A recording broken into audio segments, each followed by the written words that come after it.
latter years, it's bits and pieces I can take out, because I do suffer from short-term memory loss. Okay, yeah. So, when you cast your mind back, say, to the war years, what passes through there in terms of, do you think the World War II changed Rodborough? Tom thought it was much the same. Of course, the war years really changed my life. My brother was killed.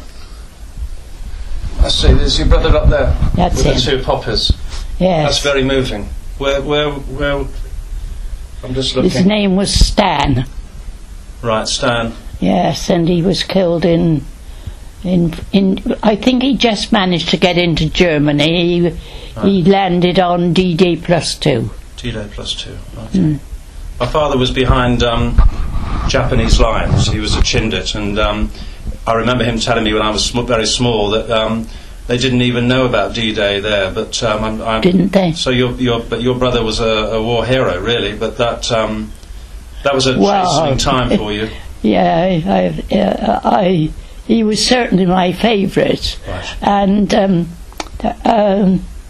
I remember that last leave, and I often go back to it, because I realise that he'd been trained for what had to be done, and he would have had little thought that he would have had much chance to survive, because I mean that's what they had to do. They had to get it over into France, and they were faced with.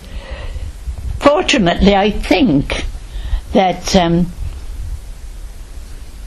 the British had tried to make the enemy, I call them the enemy, the enemy feel that they were going to land across from Dover to Calais, the normal way. So the fact that they crossed over from Cornwall and into Normandy or wherever, it does remain in my memory, because I'd gone to some teaching affair that night before, and on the way home I walked home from Downfield, where this meeting was, up to Rodborough.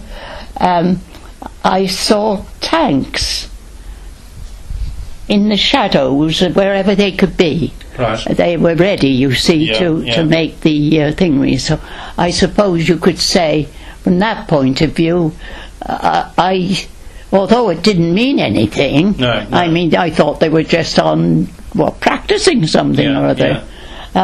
It does make me realise that I was around when before the actual landings. So your brother died tragically about June the 8th, 1944.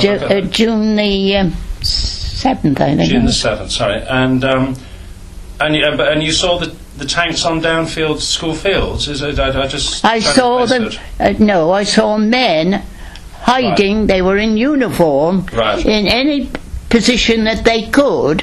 When I went home from this event down in the King's Cross Road, and crossed over, I had to cross King's Cross Road and Bath Road, and I saw just certainly where that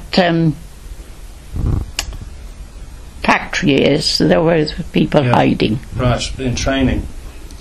So, moving on now from that tragedy and that tragic time, what makes and has made Rodborough a special place for you? Well, my father was almost called Mr. Rodborough. Why was that? He had an office round by the church. He was Registrar of Births and Deaths. He was clerk at the parish council. He was on something to do with the schools.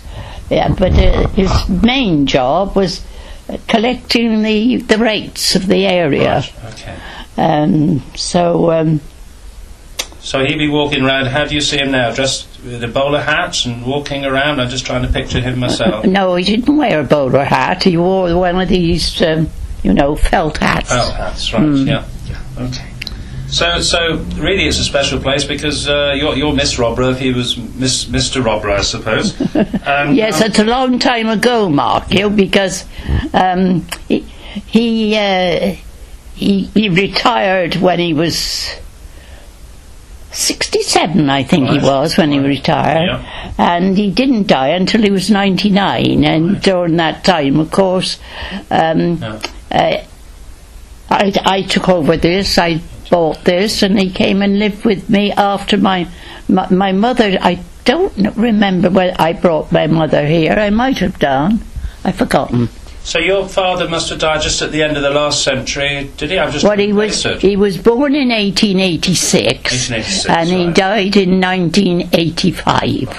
Okay, so we moved down the road in 1984. So in fact, yes, we would have been here while your father was here, but we were down the other end of Coronation Road when we first moved in. Yeah. And then, of course, I don't know where we lived when Dad died. I think we lived here, I'm not sure, but the register would show, wouldn't it? Yes, of course. That's another thing he did. He did the local register, and as time went on, my brother and I would take over an area for him. Oh, right, yeah. And get paid for it, which is nice. Bonus, So, did you have a favourite walk or a favourite route? Well, yes, I suppose so, because my grandmother lived at Amberley, St Low Green. Do you know it? Yeah. Yes, and every Saturday when we were children, certainly my brother and I, Dad would take us over to visit his mother. Right. And I do remember that coming back, he would tell us stories, and I think it was in order that he shouldn't have to pay the bus fare for us to go from Amberley, which was quite a walk up to where the bus was, into Stroud, and of course we'd have to get out at the Rodborough Pike. Right, okay. On the way back, because there wasn't one directly to Rodborough. Right. So in a way, I mean, it was just crossing that common. Yeah. It was the thing about that. I mean, so he would tell us a story. Yeah. And it would, strangely enough, the story would come to an end when we got to our back gate. Happy days, lovely days. So Rodborough Pike was a bus